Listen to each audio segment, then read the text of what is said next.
Like, I know I want it done. I'm just trying to figure out when I want it done. Now, if you're thinking there's something strange about this scenario, not least the fact that it's all being recorded on a hidden camera, then you'd be right. Told you how much, right? He said you mentioned 50. Okay, how are you gonna work? I mean, I would prefer to have something, you know, at the beginning to see to make sure that you're the only problem serious with that about is this. I don't have it because it's all his life insurance.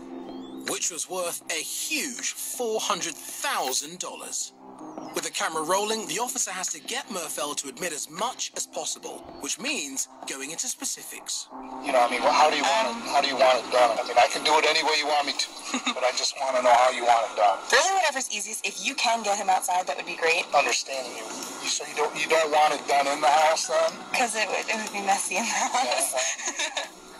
While the evidence on camera is strong, the officer needs to make sure there can be no doubts about Murfeld's intent. I'm going to bring house plan map to get up to the room where he's going to hang out, a picture of him, a list of the things you want taken, and a down payment. Yeah. Right? We're good? Yep. All right. Thank you very much. I'll see you tomorrow. What you got for me? That's him. Does he look just like that then? Mm-hmm. Pretty much? Yep. Okay.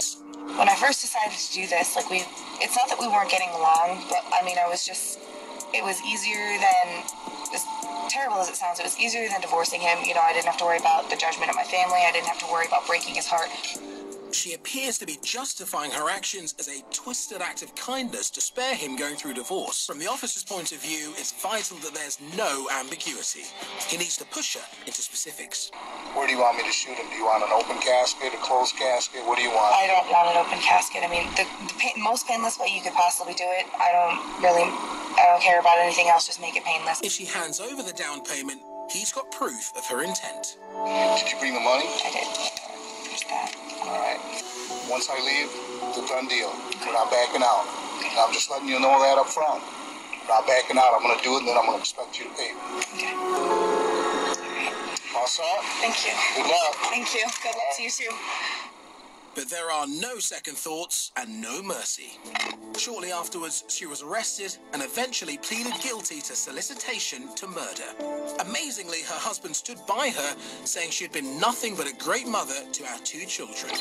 However, the judge thought otherwise and sentenced her to more than 5 years and 8 months behind bars.